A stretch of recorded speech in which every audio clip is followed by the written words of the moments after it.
네, 뉴스 신세계 MBC 이정은 기자 오셨습니다. 어서 오세요. 네, 안녕하세요. 네, 반갑습니다. 네. 오늘 뉴스부터 알아보겠습니다. 네. 코스피가 한국 증시 역사상 처음으로 5천 선을 뚫었군요. 그렇습니다. 오늘 네. 기분 좋으신 분들 많을 것 같아요. 좋으신가요, 혹시?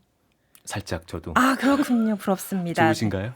저는 조금 슬픈 그런가요? 상태인데 네.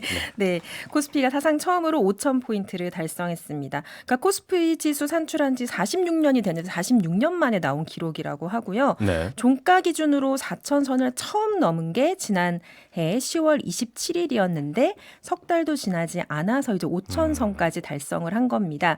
그러니까 최근에 좀 미국장은 좀 불안했잖아요. 그렇죠. 예, 트럼프 대통령이 이제 그린란드를 확보하기 위해서 나는 무력이라도 쓸 수 있어 이러면서 네. EU랑 뭐 관세 전쟁을 하니 많이 뭐 이러면서 국제 정세는 물론 경제의 어떤 불확실성도 커지고 그랬는데, 그래서 그젯밤에 미국장이 좀 안 좋았는데 그래도 어제 한국 시장은 선방을 하더니 밤사이에 이제 트럼프 대통령이 조금 물러서면서 미국장도 회복을 했고, 또 한국 코스피 장은 개장하자마자 2%가 올라서 한때는 5,019까지 기록을 했습니다. 네. 종가 기준으로는 4,952였습니다. 5천을 뚫었다가 조금 떨어진 거군요. 그렇습니다. 근데 아마도 좀 차익을 실현하려는 사람들이 좀 팔고 나오지 않았을까라고 네. 추정을 해볼 수도 있고요.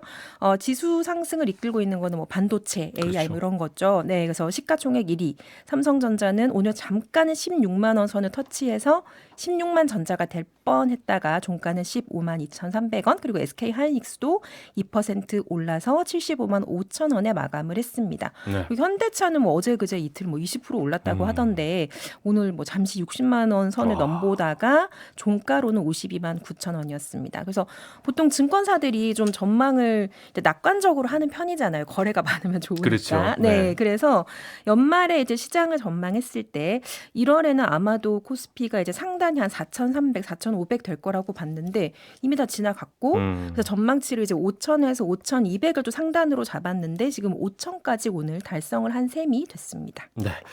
지난해 5월에 이제 지금 이재명 대통령의 후보 시절에 네.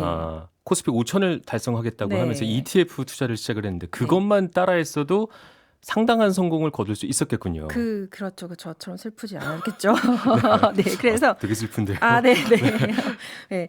그러니까 계속 자산이 이제 부동산에 너무 쏠려 있다라는 그렇죠. 지적을 하면서, 그리고 이제 한국 시장이 너무 저평가돼 있기 때문에 이거를 정상화만 해도 지수는 오를 거다라고 계속 주장을 해왔었는데, 그러면서 이제 나도 그럼 ETF에 투자를 하겠다라고 하면서 당시 이제 코스피 200과 코스피 150 지수를 추종하는 ETF에 4천만 원을 매수했었다고 합니다. 네. 그런데 5월 28일부터 어제까지 수익률이 코덱스 200은 103%, 코덱스 150은 31%였다고 합니다. 근데 이제 그래서 이제 포모라고 네네. 나만 뒤처지면 안 돼, 뭐 저 같은 사람이겠죠? 그런 사람들이 있다고 하는데, 네네. 근데 아무래도 이제 뭐 한반도 리스크라든지 뭐 지배구조 리스크라든지 아니면 또 사실 한국은 내란을 겪으면서 정치 리스크가 굉장히 컸었잖아요. 있었죠. 그러니까 그런 게 해소가 되면 저평가돼 있던 건 아무래도 정상화가 될 거다. 네. 그러니까 그런 설명을 계속해왔고, 어제 기자회견에서도 대통령이 그런 발언을 했었습니다. 하지만 앞으로 어떻게 될 건지는 예측하기 어렵다. 전문가도 못 당연하죠. 맞춘다.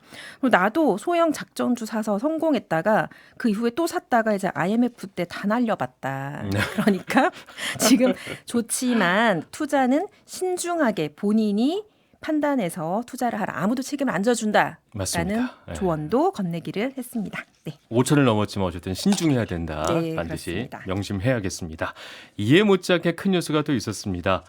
정청래 대표가 조국 혁신당의 합당을 갑작스럽게 제안을 했어요. 그렇습니다. 오늘 오전 10시에 갑자기 이제 긴급 기자회견을 하겠다고 해서 이제 기자들이 뭐지? 코스피 5천 때문인가? 이런 왜냐하면 너무나 갑작스러운 공지였기 그렇죠. 때문에 그래서 네네. 뭐 어떤 축포를 터트리려고 하나. 근데 막상 만나 보니까 기자들이 감도 못 잡고 있었는데 이제 조국 네. 혁신당의 정격 합당을 제안한 겁니다. 먼저 정청래 대표의 발언 듣고 이야기를 이어가겠습니다. 네. 조국 혁신당에게 제안합니다. 우리와 합칩시다. 더불어민주당과 조국 혁신당이 추구하는 시대 정신이 다르지 않다고 생각합니다. 따라서 6.3 지방선거를 따로 치를 이유가 없습니다. 더불어민주당과 조국 혁신당이 이제 따로가 아니라 같이 시대 정신에 입각해 이재명 정부 성공이라는 공동 목표를 위해 원팀으로 같이 뛰어야 한다고 생각합니다. 두 당의 합당을 위하여 조속히 실무 테이블이 만들어지기를 바랍니다. 조국 혁신당의 화답을 기다리겠습니다. 감사합니다. 네. 네, 그러니까 처음 제안이 나왔을 때 이제 기자들은 물론 몰랐으니까 좀 갑작스러웠는데 네. 대다수 민주당 당내 의원들도 몰랐다고 합니다. 그리고 이제 처음에 발표 나왔을 때는 오늘 조국 대표는 전주가 있는데? 라는 반응이 처음이었어요. 그래서 네. 지금 상대당 대표가 지방에 있는데 이거를 제안한다고? 라고 저희가 막 우왕좌왕했었는데 네. 근데 바로 곧 이어서 이 제안에 화답하는 조국 대표의 발표도 이어졌습니다. 어제 미리 대표들 사이에서는 이야기가 있었다고 하는데요. 조국 대표의 발언도 들어보시겠습니다. 어제 늦은 오후 정청래 대표님을 만나 오늘의 발표 내용을 전달받았습니다. 조국혁신당은 정청래 대표님이 언급한 이재명 정부의 성공과 정권 재창출이라는 목표에 전적으로 동의합니다. 우리 당과 민주당은 일관되게 그 길을 함께 가고 있습니다. 민주당이 말하지 않는 진보적 미래 과제를 독자적으로 추구하고 있습니다. 이러한 두 시대적 과제를 모두 실현할 수 있는 최선의 길이 무엇인지 국민과 당원의 목소리를 경청하겠습니다. 더불어민주당과 조국혁신당은 호남 지역에서 지지 기반이 겹치잖아요. 그렇죠. 그렇기 때문에 이제 지방선거에서는 아마도 이제 그 지역에서 경쟁 구도가 생길 거다라고 기자들이 이제 예상을 하고 있었는데 선거를 이제 4개월여 앞두고 전격 합당을 제안한 겁니다.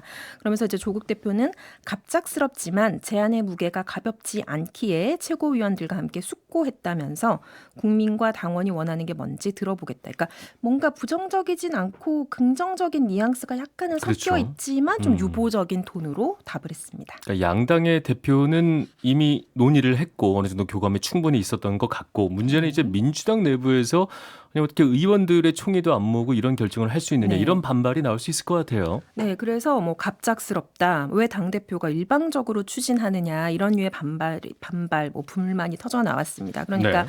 어제 이제 이재명 대통령이 기자회견을 3시간 했거든요. 그러면서 검찰개혁 후속 법안에 대해서 이제 여권 내에 좀 이견이 있는데 거기에 대해서 뭐 자기 생각을 분명하게 밝힌다든지 네. 당에 여당도 집권 세력입니다라고 하면서 수기를 뭐 당부한다든지 거기에다가 뭐 코스피 5천이라는 어떻게 보면 이제 여권 전체로서는 굉장히 이제 경사스러운 일이 있었는데 정계 개편 카드를 이제 갑자기 여당 대표가 던진 거잖아요. 그렇죠. 네.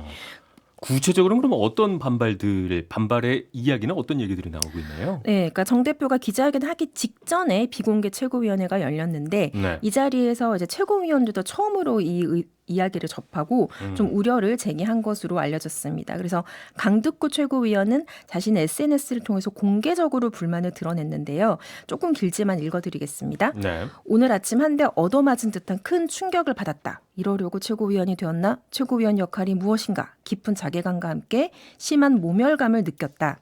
합당에 대한 찬반 얘기를 하는 게 아니다. 절차와 과정, 운영 원칙에 대한 거다. 9시 30분 최고위 회의가 열리기 전까지 합당 제안 사실을 전혀 알지 못했다. 선을 한참 넘었다. 최고위원회를 거수기로 만들었다. 침묵하지 않겠다. 이렇게 강조했습니다. 발언 수가 꽤나 세군요. 그렇습니다. 그러니까 최고위원이면 이제 지도부라고 볼 수 있는데 그렇죠. 황명성 최고위원도 공개적으로 당의 진로를 좌우하는 합당을 지도부와의 협의를 거쳐 당원의 총회를 묻고 당원 뜻에 따라 결정해야 한다. 당원이 주인인 정당을 내세워서 1인 1표제를 추진하면서 정작 중대한 의사결정에서 당원을 배제하는 것은 모순이다 이렇게 비판을 했고 네. 박홍근 의원도 지금 외교나 경제 성과를 내면 번번이 당에서 큰 이슈나 풍파가 일어나서 의미를 퇴색시킨다. 오늘도 마찬가지다. 박주민 의원은 당원들도 당혹스러워하고 있다. 이런 중대한 사안을 기습적으로 일방적으로 발표했다라고 비판했습니다. 알겠습니다. 꽤나 반발이 센 편인데 네. 겉으로는 뭐 이제 합치자, 지방선거 같이 승리하자, 우리는 사실 같은 편 아니었냐 이런 얘기지만 사실상 정청래 대표 어떤 노림수가 있는 거 아니냐 이런 생각들이 많이 있는 것 같아요. 네, 근데 이 해석이 반발하는 쪽의 해석이기 때문에 그것을 감안하고 들으셔야 되는데요. 네. 그러니까 반발이 강한 이유는 합당을 추진하는 이유가 이제 여권 전체 전체 이익을 위해서라기보다는 네. 정청래 대표가 대표직을 연임하기 위한 포석으로 추진하는 것 아니냐. 그러니까 본인의 어떤 사익 때문인 거 아니냐라는 의심이 깔려 있기 때문입니다. 그래서 민주당의 한 중진 의원은 전당대회 표계사 때문인 것 같다. 그러니까 정 대표가 대의원이랑 권리당원표를 1대1 등가로 계산하는 1인 1표제 도입을 추진하고 있는데 네. 만약에 조국 혁신당 당원들이 이제 대거 민주당으로 진입을 하면 이 표가 아무래도 자기한테 올 것 같다라고 계산을 하고 네. 그래서 연임을 위해서 지방선거 전에 합당을 추진한다는 것 아니냐. 네. 이런 식의 의심이 좀 깔려 있습니다. 그래서 좀 반발이 좀 거센 것 같습니다. 대표 연임을 위한 포석이다 이거고 네. 당권파들은 뭐 다 같이 환영을 했더군요. 그렇습니다. 그래서 뭐 최민희 의원이라든지 이성윤 최고위원, 뭐 박지원 의원들은 모두 뭐 적극 환영한다, 조국 대표의 화답을 기다린다 이러면서 공개적으로 지지하고 나섰습니다. 네. 민주당 지지자들 사이에서도 이견이 생길 수밖에 없을 것 같아요. 네, 그러니까 지금 당내에서 의원들조차 지금 의견이 그러니까요. 갈리는 거잖아요. 네. 그러니까 당원들도 이제 좀 분화되는 양상입니다. 그래서 이재명 대통령 지지자들이 주로 이제 방문하는 인터넷 카페, 뭐 제명인의 마을 이런 데가 있는데 네. 거기에는 뭐 정청래 대표에 대한 어떤 성토가 아주 막 이어지고 또 그런가 하면 정 대표 지지자들이 많이 찾는 그 딴지일보 게시판에는 또 우려와 함께 또 합당 지지글이 섞여 있습니다. 그리고 민주당 의원들이 지금 뭐 합당해라 하지 말라 문자가 엄청나게 오고 있다고 자기들한테 네. 그런 이야기도 하더라고요. 그러니까 선거 공학적으로 이제 접근하는 사람들은 합당이 지금 민주당에 큰 도움이 될까? 이런 회의적인 반응도 있습니다. 왜냐하면 지금 조국 혁신당의 당 지지율이 높아서 그거를 반드시 흡수해야 되는 상황은 아니기 때문에 그렇죠. 그리고 네. 뭐 대통령 지지율도 지금 계속 뭐 58, 59, 62 연자리를 돌고 있기 때문에 네. 굳이 왜 지금 해야 할까? 그런 것도 있고 또 여권 내에서 좀 다양한 목소리가 경쟁하는 게 여권은 좀 민주적이야라는 어떤 그런 그 유권자들에게 그런 인상을 심어줄 수 있는데 합당을 해버리면 진보와 보수 1대1 구도가 되면 이제 보수 진영만 결집시켜주는 것 아니냐 네. 그런 분석도 있습니다. 알겠습니다. 청와대와 보수 진영 반응도 알아볼까요? 네, 그래서 청와대가 알았냐 몰랐냐 사실 이것도 제가 좀 궁금했거든요. 맞아요. 네. 그랬더니 이제 홍익표 정무수석이 오늘 이런 발표가 있을 줄은 알고 있었다. 그러니까 우리가 뭐 뉴스 보고 안 건 아니다라는 취지였고요. 네. 그래서 그럼 당 대표와 대통령이 미리 협의한 결과물이냐라는 질문에는 그러니까 양당 통합에 대해서는 평상시의 지론이다. 근데 양당 간의 논의가 어떻게 될지는 지켜보겠다. 좀 원론적인 입장을 밝혔고 뭐 긍정 부정에 대해서는 말하지 않겠다라고 답을 했고요. 네. 보수 진영에서는 이제 뭐 개혁신당 같은 경우는 같은 중국집에 뭐 전화기 2대 놓으면 안 된다. 약간 이런 식으로 약간 좀 조롱 섞인 반응을 했고 국민의힘은 쌍특검을 피하기 위한 위장 결혼 아니냐 뭐 이런 비판도 내놓았습니다. 네. 지방선거를 앞두고 여권은 이렇게 합치려는 그 시도를 하고 있는데 사실 야권은 지금 최근에 이제 이준석 대표가 장동혁 대표의 단식장에 찾아가면서 네. 어떤 연대 가능성이 생기는 거 아니냐 이런 목소리도 나왔습니다. 그 네. 부분은 어떻게 볼 수 있을까요? 네, 그래서 보수 진영도 그러면 결집을 하느냐? 네. 근데도 이준석 개혁신당 대표는 계속 선거 연대는 없다. 만나긴 하지만 선거 연대는 아니다라고 계속 선을 긋고 있거든요. 네. 그래서 뭐 최근에 뭐 통일교 특검이나 공천원금 특검을 두고 이제 공조를 하는 것뿐이다. 공조와 선거 연대는 다르다라고 계속 강조를 하고 있습니다. 그러니까 그도 그럴 것이 이제 개혁신당은 기본적으로 보수 진영이 윤핵관에서 탈피를 해야 한다. 그리고 보수 진영 내에서 우리는 대한보수 세력이다라고 주장을 그렇죠. 하고 있는데 네. 지금 현재 명확하게 윤핵관과 선을 긋지 않고 있는 국민의힘과 같이 연대를 해버리면 개혁신당의 색깔이 강해진다기보다는 국민의힘 쪽으로 퇴색된다라는 생각을 하는 것 같더라고요. 정체성이 무너진다 이렇게 볼 수 있겠군요. 네, 근데 이제 계속 이제 뭔가 장동혁 대표와 만난다 만다, 뭐 연대를 한다 만다 하면서 좀 개혁신당의 존재감을 키우기 위한 전략이 아니었을까라고도 분석을 할 수 있을 것 같습니다. 알겠습니다. 한덕수 전 국무총리 얘기해 보겠습니다. 23년형을 선고받았는데 이렇게 되면서 함께 내란을 도모했던 이상민 전 행안부 장관, 박성재 전 법무부 장관은 어떻게 되는 것이냐 궁금증이 커지고 있습니다. 네, 어제 이제 한 전 총리가 이제 징역 23년형을 선고받으면서 같은 혐의로 기소가 됐기 때문에 그럼 그렇죠. 결국 이쪽도 유죄가 아니냐라고 이제 생각을 할 수 있죠. 네. 그리고 어제 판결에서 이상민 전 장관의 그 행위에 대한 판단도 간접적으로 포함이 돼 있었습니다. 그래서 재판부가 뭐 한 전 총리가 이상민 전 장관과 특정 언론사에 뭐 단전 단수 조치 지시를 하고 이런 뭐 내용이나 근거, 이행 방안에 논의했다.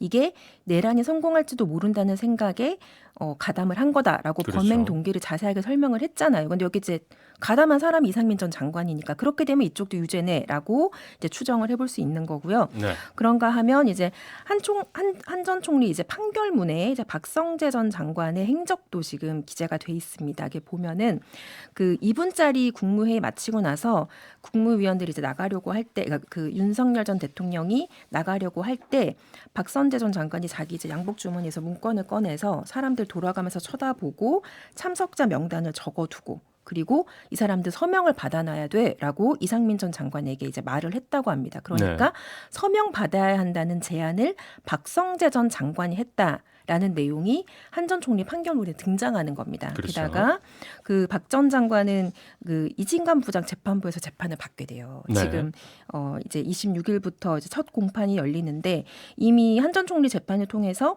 당시 상황, 인물들의 역할, 행위를 다 분석한 상태였기 때문에 그러면 좀 재판 진행도 좀 빠르고 그러겠네요. 역시 중형이 예상된다라고 예상이 나오고 있습니다. 알겠습니다.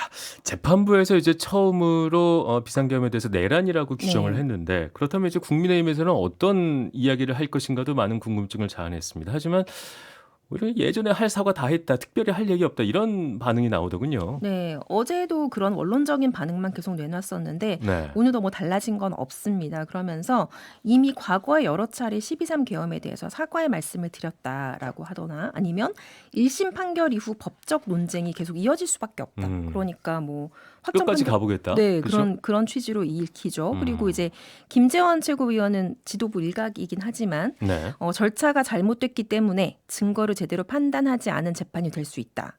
라는 주장까지 내놨습니다. 근데 이제 뭐 소수 의견이 있긴 있습니다. 뭐 네. 친한동훈계에서는 계속 이제 윤석열과의 절연을 해야 된다. 그래서 네. 한지아 의원은 지금이라도 그러니까 탈당을 했지만 제명 조치를 통해 절연을 하고 국민께 진정성 있는 사죄를 해야 한다라고 당내에 촉구를 했지만 크게 화담은 없는 분위기입니다. 네. 국내힘 안에서도 아직 정리가 안 되고 있는 상황이니까 그렇습니다. 다양한 목소리가 분출되고 있습니다. 네. 그런 상황에서 장동혁 대표의 단식은 언제 끝날 수 있을까, 출구 전략이 있을까 궁금했는데 박근혜 전 대통령이 출구 전략이 됐군요. 그렇습니다. 그러니까 그 단식을 시작할 때 약간 지금 갑자기라는 네, 생뚱맞다는 맞아요. 반응들이 있었어요. 왜냐하면 그 당시에 이제 한동훈 전 대표에 대한 그 제명 결정을 약간 유예시켜 놓고 그렇죠. 그리고 갑자기 자기가 이제 단식을 한 네. 거거든요. 그래서 그럼 당내에서도 어떻게 출구를 모색해야 되지라는 이야기가 흘러나왔었는데 박근혜 전 대통령이 달성 사저에 올라와서 국회 본관에서 장 대표를 만나고 이제 단식을 중단하는 게 어떻겠냐라고 권유한 직후에 바로 중단을 했습니다. 네. 다만 장 대표는 더 길고 큰 싸움을 위해서 단식을 중단하는 거다라면서 진정한 단식은 오늘부터가 시작이라고 단식을 중단했는데 다시 네. 시작된다고 강조를 했습니다. 그래서 이제 한동훈 전 대표 징계로 좀 당이 약간 분열 양상이었는데 네. 단식을 하면서 일시적으로 지금 결집되는 효과는 거뒀거든요. 그렇죠. 그래서 오늘 이제 비공개 의원총회가 열렸는데 의원 107명 중에 한 절반 정도인 50여 명이 참석했다고 해요. 근데 일단 이들이 모인 자리에서는 당내에 더는 내홍이 없어야 된다. 보수가 결집해서 지방선거에서 승리해야 된다. 이런 이야기가 주로 나왔다고 전해집니다. 네, 알겠습니다. 지금까지 뉴스 신세계 MBC 이정은 기자와 함께했습니다. 오늘 말씀 잘 들었습니다. 감사합니다. 네, 감사합니다. 네.